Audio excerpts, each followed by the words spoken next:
আসসালামু আলাইকুম প্রিয় দর্শক।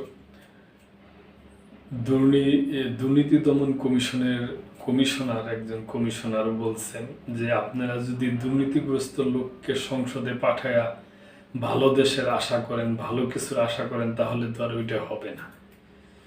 দুর্নীতিগ্রস্ত লোক সংসদে পাঠিয়ে ভালো সরকার কেন আশা করেন? দুদক কমিশনার দুর্নীতি দমন কমিশনের দুদক কমিশনার মিয়া মোহাম্মদ আবু বকর আজিজি বলেন, আগামী নির্বাচনের পর দেশ পরিচালনায় কারা দায়িত্ব নেবেন এটা জনগণই নির্ধারণ করে দিবে।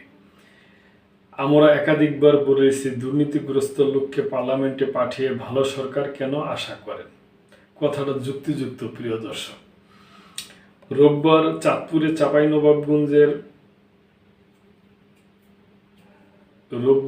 দুপুরে চাঁপাইনবাবগঞ্জের নবাবগঞ্জ উচ্চ বিদ্যালয়ে 90 বছর পূর্তি উৎসবে যোগ দিয়ে সাংবাদিকদের প্রশ্নের জবাবে তিনি এসব কথা বলেন। দুদক কমিশনার বলেন, ভালো সরকার পেতে হলে দুর্নীতিমুক্ত মানুষকে নির্বাচন করতে হবে। আপনাদের মূল্যবান ভোট যেন অপাত্রে না যায়। খুবই সুন্দর মন্তব্য করছেন প্রিয় দর্শক। আকবর আজিজি বলেন, নির্বাচনে আমরা মানুষ বাছাই করে নিব। প্রার্থী পূর্বে সরকারি চাকরিজীবী বা শিক্ষক হন না কেন, আমরা দেখব তার সততার খ্যাতি আছে কিনা, কিংবা কর ফাঁকি দেওয়ার দুর্নাম আছে কিনা।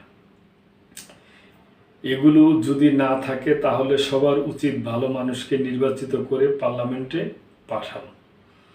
তবেই আমরা ভালো সরকার পাব, তবেই আমাদের ভোটাধিকার, মানবাধিকার, ন্যায় বিচার সবকিছু সমুন্নত হবে। দুদক কমিশনার আরো বলেন, দেশে দুর্নীতি এমন পর্যায়ে গেছে, আমরা আগে শুনেছিলাম শাল গাছ যতটা খাড়া ততটা গাঢ়া, অর্থাৎ উপরে যত দূর যায় নিচেও তত দূর যায়। দুর্নীতিও শাল গাছের মতো গভীরে পৌঁছে গেছে।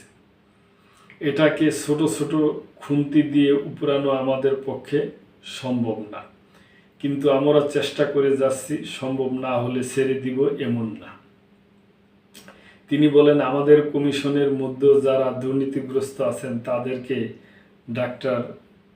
ডক্টর মোমেন কমিশন সামান্যতম ছাড় দিচ্ছে না। ডিএডি থেকে ডাইরেক্টর পর্যন্ত কাউকে ছাড় দেওয়া হচ্ছে না। যার যা ত্রুটি আমাদের সামনে এসেছে আপাতত সাময়িক বরখাস্ত করা হয়েছে এবং তদন্ত চালু আছে।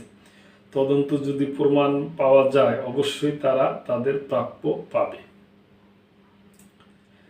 তো প্রিয় দর্শক, উনি কমিশনার সাহেব কথাগুলো খুবই ভালো বলছেন এবং এইটাই ঠিক যে দলও না মার্কাও না, লোক দেখা, প্রার্থী দেখেই ভোট দেওয়া উচিত যে কে সৎ কে ভালো। তো প্রিয় দর্শক, এ ব্যাপারে আপনাদের কোনো মন্তব্য থাকলে অবশ্যই করবেন এবং মেম্বারশিপ নিয়ে আমাদের পাশেই থাকবেন। আল্লাহ হাফেজ।